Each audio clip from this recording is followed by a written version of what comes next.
Riham ElGizy, CEO of VCM, thank you very much indeed for joining us. Could I just start by asking you to tell us very simply, what has VCM achieved since its launch 3 years ago?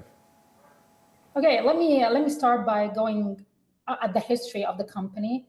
The company was incorporated in 2022, but the real announcement for it was in September 2021 by His Royal Highness the Crown Prince of Saudi Arabia.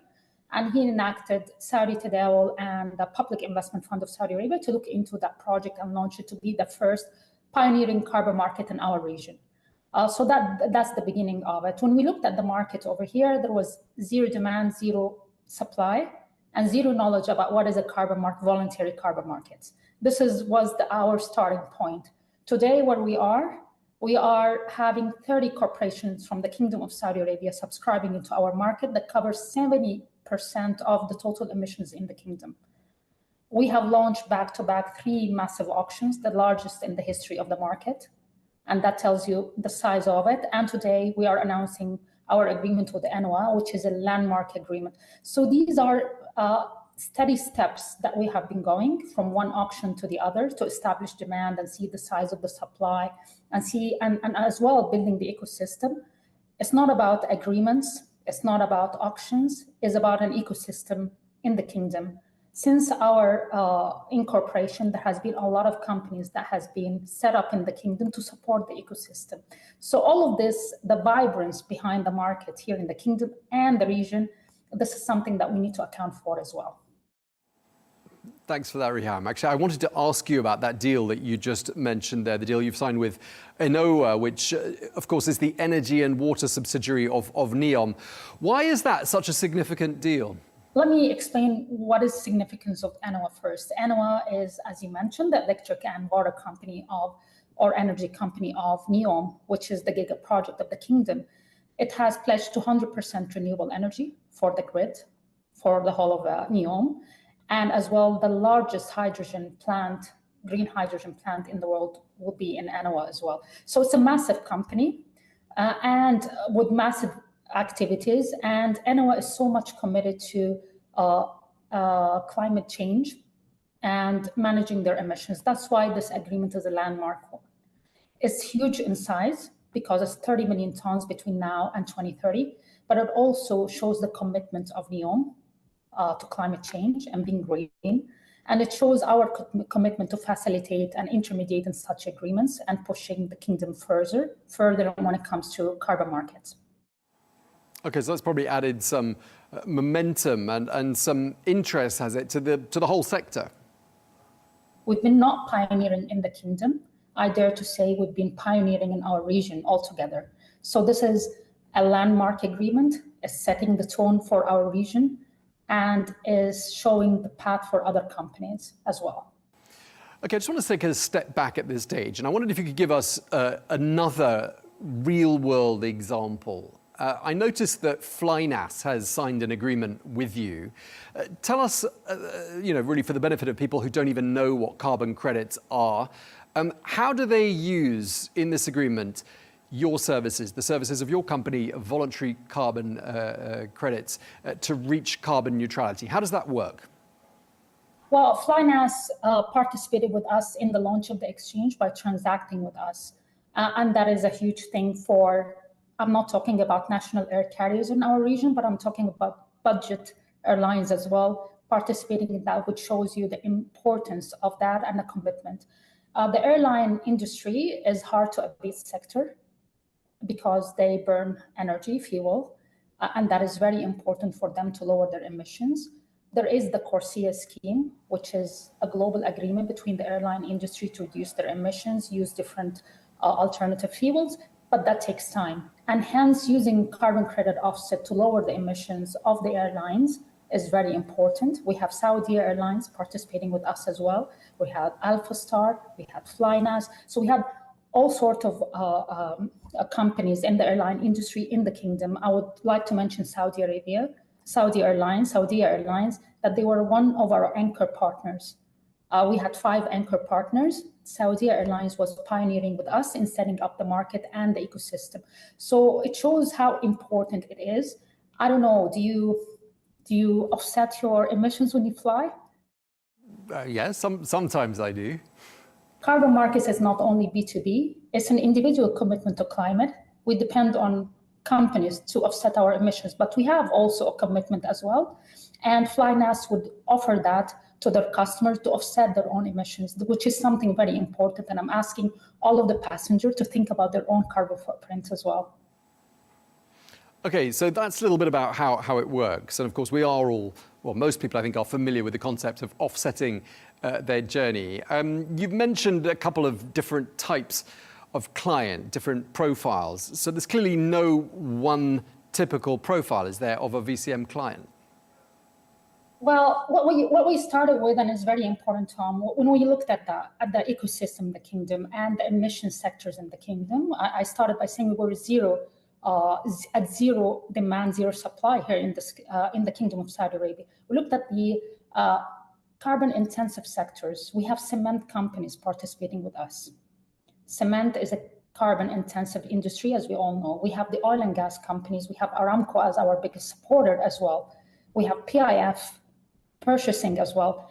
And one of the things that really made me proud is family offices, private businesses in the kingdom. You had Al Group. And when we asked them why you don't have any commitment globally, they said we are committed to environment over here. We had Abdul Latif Jameel in mobility, and we had Al Group. These are all privately owned companies, but they are committed to the environment, which is very progressive here in the kingdom. So we had family offices, we had private companies, we had companies owned by the PIF, we had Aramco, we had Saudi Airlines. You have a very vibrant economy over here in the kingdom, and accordingly, a lot of companies are committed to reduce their emissions, which is something we're very proud of here. And you yourself are something of a bridge, aren't you, between the world of oil companies and this new focus of decarbonization. This, I'm talking about your background in Aramco and, of course, BP, both of which have a heavy focus on oil.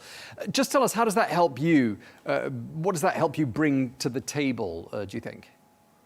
Well, my first exposure to carbon markets was with BP, with environmental products, because we worked a lot with the California market, which is a carbon market as well. This is the exposure. So the oil and gas is highly interactive with the carbon markets. To give you an example, last year Shell has offsetted 15 million tons annually. Aramco, to give another example, Aramco was the incubator of the idea to set up a carbon market in the kingdom. So the oil and gas industry is one of the biggest utilizers of the carbon markets, and hence there's a link between the two markets. Let me step back and explain why carbon markets are very important, if I can. Carbon markets are very important, voluntary carbon markets in specific, because not only they cover a wide range of projects, from tech removals, which is direct air capture, big massive fan, absorbing CO2 from the atmosphere, sequestering under the ground. This is a massive scale project and it costs billions of dollars, to the level of the farmers. So I would say conventional financing, climate financing, go to that big massive level of plants and whatnot, but carbon markets as well reaches communities. I've been going to Kenya and working with women in cook stoves. They burn wood, and it's very unhealthy for women. The amount of deaths that come from cook stoves, from cooking in open fire, was more in any given year is higher than the 3 years that we had COVID in. These projects are reached by the voluntary carbon markets. You reach small communities, you reach the farmers, you do the carbon offset at a big scale like carbon removals. This is why the carbon markets are very important, because the wide spectrum that they cover with that and this and the big scale. And it's very touching to see communities impacted by that. The money that goes and the premium that goes to the farmers themselves to change their farming activities. So this is the importance of carbon market. Mm-hmm. Let me say another thing. The size of the market we're talking about right now is $2 billion. The size by 2030, we're talking about $35 billion. Is that enough? Absolutely. Absolutely not. We need more investments to go through that. We need more pioneering companies such as ours to go into that. And let me tell you why. According to the OECD, by 2030, if we were to reach the 2050 1.5 degrees Celsius. By 2030, the world economy should spend $7.5 trillion on climate finance. Currently, in 2023, the spend was $1.5 trillion. Is that enough? No. We need to use every tool, be it carbon market, carbon tax, compliance market, every tool to accelerate. And carbon markets are very important because not only they cover large scales, but also communities. That's very difficult to penetrate into them. So this is the importance of carbon market for me. Okay, sure. Yeah, I actually wanted to ask you about something that's going to happen in the year 2030. Lots of things happening in 2030, of course, but one of them is a goal you've actually set yourselves, which is to offset enough carbon to be able to reforest an area the size of Germany. I mean, that is huge. How are you going to do that? How are you doing with regards to meeting that target as well? This target is very proportional with the emissions that come from our region. We're talking about the Middle East and North Africa. And this is a fair share of our contribution to emissions, relevance to the world. What we're calling for is to scale the carbon market to be able to offset a fair share of our emissions globally through carbon markets, which reaches, as I said, different scale of projects. And it's a very important for us is not to only to pioneer here in the kingdom, but to go beyond the kingdom and lead in the region, which is why, for instance, we went to the Arab Federation of Exchanges last month in Tunis, and we launched a small size auction to make sure that we interconnect with different exchanges within our region and to increase the liquidity pool for our market. This is why, and it was very well received, not only from the different exchanges, from Tunis to Morocco to United Arab Emirates, it was very well received, but also from the Nigerians, from the African exchanges who came to us afterwards, and we were talking about connectivity, interconnection, having one order book, which increases the size of the market and increases the liquidity, is very important to us. Now, you've touched on this already, but I'd just like to clarify for the benefit of our viewers, really. Why would a company choose to buy voluntary carbon credits instead of just reducing emissions? What's the motivation to participate in the VCM? Well, I mean, companies have different, in our region, what we have seen, there are companies who are very advanced in their journey with decarbonization. And there are companies who are at the beginning of the journey, and we help both. What we have in the company, we have advisory services that help companies measure their emissions and have their decarbonization curves, and then use carbon credit offset as a complementary tool. What we look for is if we offset only 5% of any plant's emissions, that's a huge deal for us, and it's a huge deal for the other side, which is the projects that they are financing. Let us not forget that carbon credit offset is a tool, as a revenue for those projects that are uneconomic without carbon credit offset as a financing tool for them. So what we do is we talk to companies who are advanced, like the likes of Aramco. They know what they want. They know how to decarbonize their operations. They have their commitments to net zero by 2050. They have interim commitment by 2035. So they have different commitments to reduce their emissions. And they use carbon credit offset as a complementary tool to their decarbonization of their operations, be it electricity, be it energy efficiency, and on top of it, carbon credit offset. And there are those other companies that we are helping with our advisory services to see how they can reduce their emissions.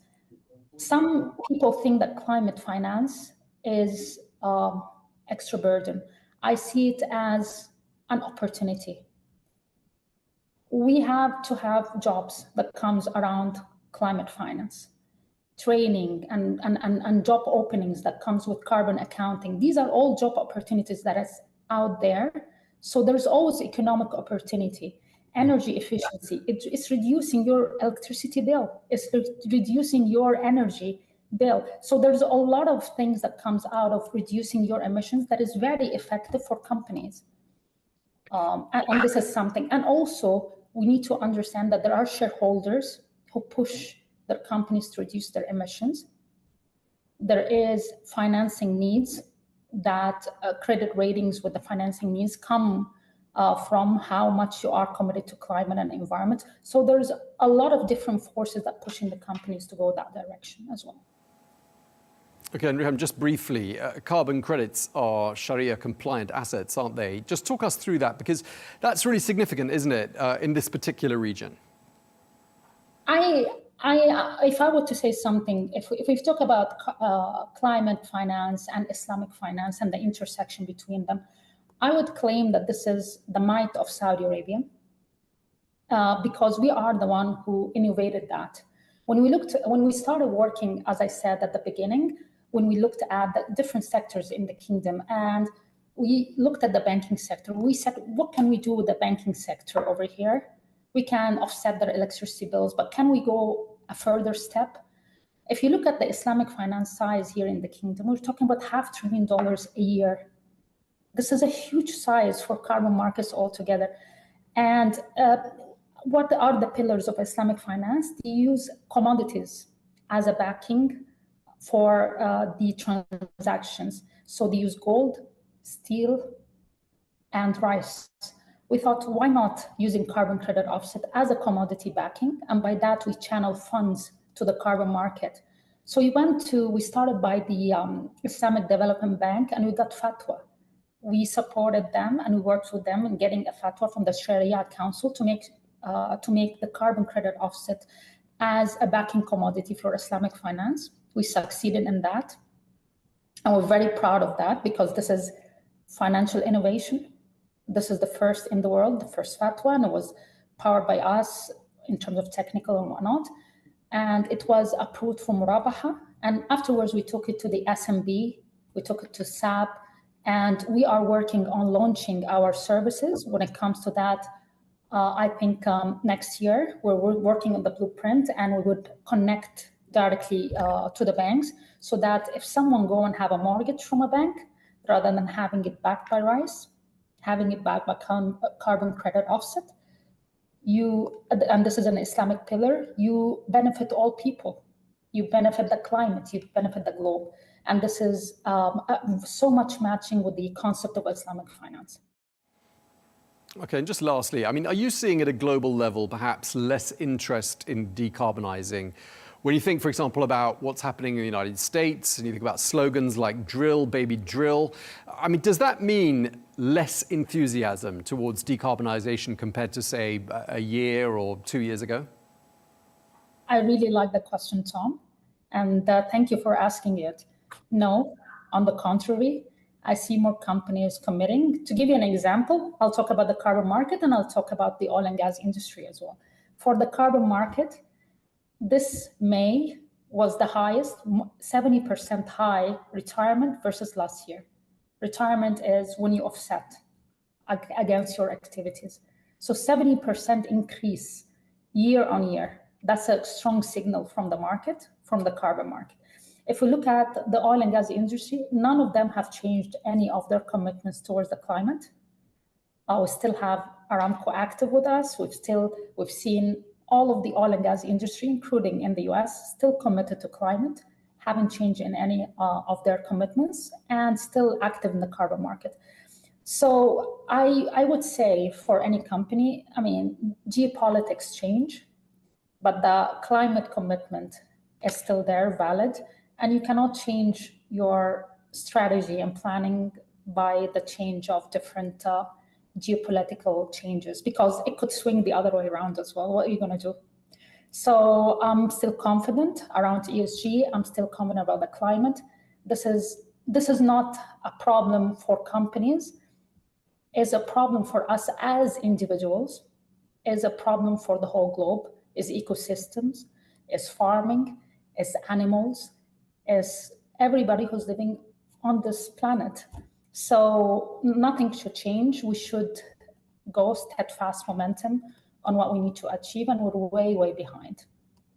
So hopefully we'll continue the momentum.